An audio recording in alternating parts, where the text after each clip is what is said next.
طاہر القادری کہہ رہے ہیں کہ شیعہ علماء جھوٹ بولتے ہیں، شیعہ ذاکرین جھوٹ بولتے ہیں، شیعہ علماء و ذاکرین منبر پہ بیٹھ کے جھوٹی روایتیں سناتے ہیں، لوگوں کو رلاتے ہیں۔ کوئی بی بی پہ ظلم نہیں ہوا۔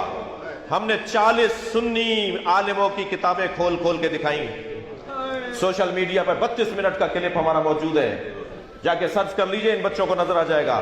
مجھے 1 سال گزر گیا ہے، انہی ایام میں پچھلے سال ہم نے وہ دلائل دیے تھے، اب تک کوئی جواب نہیں دے پایا۔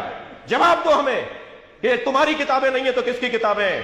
ایک کتاب میں تو یہ لکھا ہے کہ انا قد رفض فلان، وہاں نام لکھا ہے، میں نام نہیں لے رہا، انا قد رفض فلان بطن فاطمہ حتی اسقطت محسنہ، فلاں نے سیدہ پہ لات ماری۔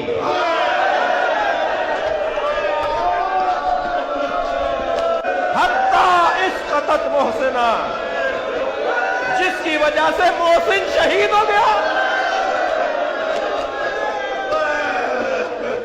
اہل تشیع کے ممبروں سے عموماً بڑے ذمہ دار علماء کی جانب سے بھی سیدنا عمر فاروق رضی اللہ عنہ کو نعوذ باللہ سیدہ فاطمہ سلام اللہ علیہا کے قاتل کے طور پر پیش کیا جاتا ہے۔ نعوذ باللہ من ذالک۔ علی بھائی، اس حوالے سے آپ کا موقف کیا ہے؟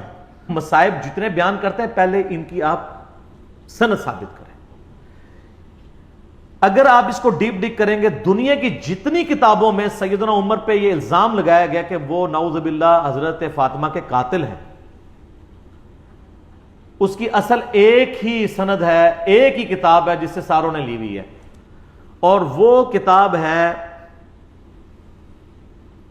سلیم بن قیس ہلالی کی۔ اردو میں ہم سلیم بولتے ہیں، یہ لفظ سلیم ہے عربی میں۔ یہ کہتے ہیں حضرت علی کے اصحاب میں سے تھا، تابعی تھا، ان کے ساتھیوں میں سے تھا۔ جب حجاج ابن یوسف نے شیعان علی کے اوپر ظلم کیے تو یہ چھپ کے ابان بن ابی عیاش کے گھر میں اس نے پناہ لی، پوری زندگی اس کے ساتھ رہا۔ مرتے مرتے یہ کتاب اس کے حوالے کی اور کہا کہ میں تو جا رہا ہوں، تو یہ کتاب امانت ہے تیرے پاس، امت تک پہنچانی ہے۔ اس کے بعد ابان بن ابی عیاش اس کتاب سے روایتیں بیان کرتا تھا۔ اب یہ نہیں پتا کہ یہ روایت اس کتاب میں لکھی بھی تھی کہ نہیں ہے، وہ خود سے بیان کرتا تھا، کیونکہ ابان بن ابی عیاش خود کذاب ہے۔ کذاب بندہ اگر روایت بیان کر رہا ہو تو اس کی اتھینٹسٹی خود ہی ختم ہو جاتی ہے۔ ابان بن ابی عیاش وہ ہے جس کو صحیح مسلم کے مقدمے میں امام مسلم نے لکھا ہے کہ یہ کذاب، جھوٹا راوی ہے۔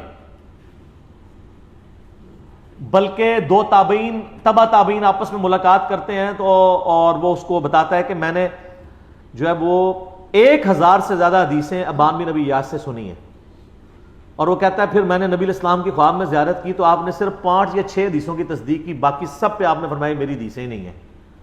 ابان بن ابی عیاش کا یہ حال ہے۔ یہ 140 ہجری میں یا 146 ہجری میں فوت ہوا ہے۔ کذاب۔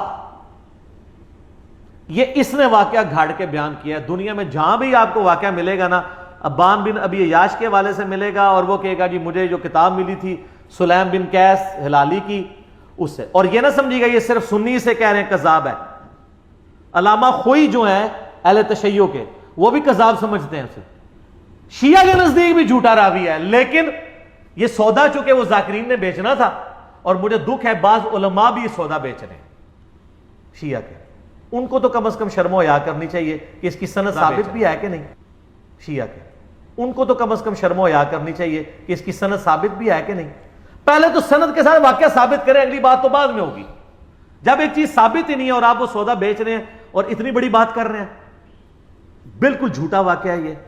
کوئی سیدنا عمر قاتل فاطمہ نہیں ہے، ورنہ مولا علی پوری زندگی کبھی بھی کمپرومائز نہ کرتے۔ مولا علی کو یہ حدیث نہیں پتا تھی، بخاری و مسلم دونوں میں حدیث ہے، فاطمہ میرے جگر کا ٹکڑا ہے، جس نے فاطمہ کو تکلیف دی اس نے مجھے تکلیف دی، اور جس نے فاطمہ کو قتل کیا ہو مولا علی اس کے ساتھ ہو، اور اپنی بچی کا رشتہ ام کلثوم کا اس کو دے دے۔ اور یہ وہ چیز ہے جو شیعہ کی کتابوں میں موجود ہے۔ وہ تعویل کرتے ہیں کہ جی وہ زبردستی لیا تھا، انکاری کوئی نہیں ہے۔ ذاکرین انکاری ہو جائے، ذاکرین تو ہے ہی جاہل ہے نا، ان کے پاس تو علم ہے ہی نہیں ہے۔ حضرت عمر چاہتے تھے میری اہل بیت کے ساتھ نسبت کام آئے مجھے قیامت والے دن، تو حضرت علی سے ان کی بچی کا رشتہ مانگا۔ تو اس طرح ہوتا۔ پھر حضرت علی رضی اللہ تعالیٰ عنہ چیف جسٹس کا عہدہ قبول کرتے حضرت عمر کے دور کے اندر۔ کہ تو میرے بیوی کا قاتل ہے تو ہاں میں تیرا عہدہ قبول کرتا ہوں. اور ناج البلاغہ سے میں نے خطبہ بتایا جنگ قادسیہ میں جانے سے روکا ہی مولا علی نے کہ عمر اگر تو مارا گیا تو پیچھے ہمارا ستیہ ناش ہو جائے گا. ان کی جان کو قیمتی سمجھتے ہوتے اپنے بیوی کی قاتل, اور بیوی نہیں صرف جنتی عورتوں کی سردار. بخاری مسلم حدیث ہے میری بیٹی فاطمہ جنتی عورتوں کی سردار ہے, اور ترمذی میں آگے الفاظ ہیں حسن و حسین جنتی نوجوانوں کے سردار ہیں. تو ہم تو مولا علی کے ساتھ کھڑے ہیں بھی علیہ السلام. وہ شیخین کے ساتھ رہے, خلفائے ثلاثہ کے ساتھ رہے. میرا یوٹیوب پہ کلپ ہے خلفائے ثلاثہ کی شان مولا علی کی زبانی ناج البلاغہ سے, سنی کتابوں سے نہیں, شیعہ کی ناج البلاغہ سے. لاکھوں لوگوں نے دیکھا ہے, HD کیمرے میں نے سارے خطبات دکھائے ہیں. یہ بالکل جھوٹ ہے کہ وہ نعوذ باللہ سیدہ فاطمہ کے قاتل تھے, اور کہتے ہیں دروازہ پھینک دیا. اللہ کے بندو دروازے تو اس ٹائم ویسے ہی کوئی نہیں تھے. ہاں میں قرآن سے ثابت کرتا ہوں, قرآن میں ہے جب کسی کے گھر جاؤ تو اجازت لو. اعلیٰ ہونا چاہیے تھا دروازہ کھٹکھٹاؤ, کیونکہ اگلے زمانوں میں ابھی بھی گاؤں ایریا میں آپ چلے جائیں تو صرف پردے لٹکے ہوتے ہیں, باہر سے صرف آواز لگاتے ہیں میں اندر آ سکتا ہوں, عورتیں پردہ کر لیں چلے جاتے.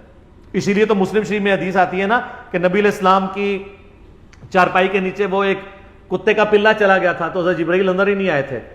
تو وہ سگے مدینہ کیسے پہنچ گیا اندر؟ صرف پردہ ہوتا تھا. تو دروازہ کوئی نہیں گرایا, وہ پردے ہی ہوتے تھے, دروازہ وغیرہ کوئی نہیں گرایا. یہ بالکل جعلی بات ہے, جھوٹی بات ہے, اور یہ فٹ ان نہیں بیٹھتی ہے. باقی رہ گیا باغ فدق والا مسئلہ, اس کے اوپر بھی میں نے مختصر گفتگو کی تھی کہ یہ مینیجریل ایشو تھا. اس کو اگر آپ اس حوالے سے ویسے لیں گے تو میرے بھائی پھر مسئلہ جو ہے وہ ابو بکر عمر کا نہیں ہے, مسئلہ پھر مولا علی کا بھی بن جائے گا, چاہے وہ امت کے مفاد میں بھی ہو.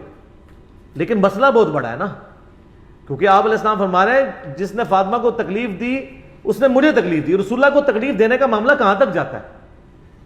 چلے الٹیمیٹلی آپ کی بات مان لی کہ انہوں نے امت کے مفاد میں کیا, تو آپ کو امت کا مفاد عزیز نہیں ہے کہ آپ بکواس کرنے بند کر دیں, قیامت کے دن کے لیے چھوڑ دیں.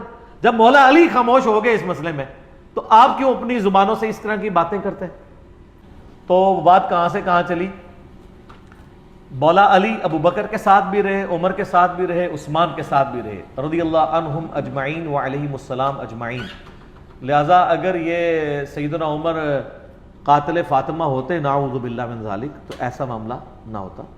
جھوٹ نہ بولا جائے, مصائب کو چسکا لے کے بیان کرنا بغیر سند کے, اور اس میں بالکل علم کی پرواہ نہ کرنا اور جذبات کے ساتھ کھیلنا لوگوں کے, یہ بالکل علمی ظلم ہے.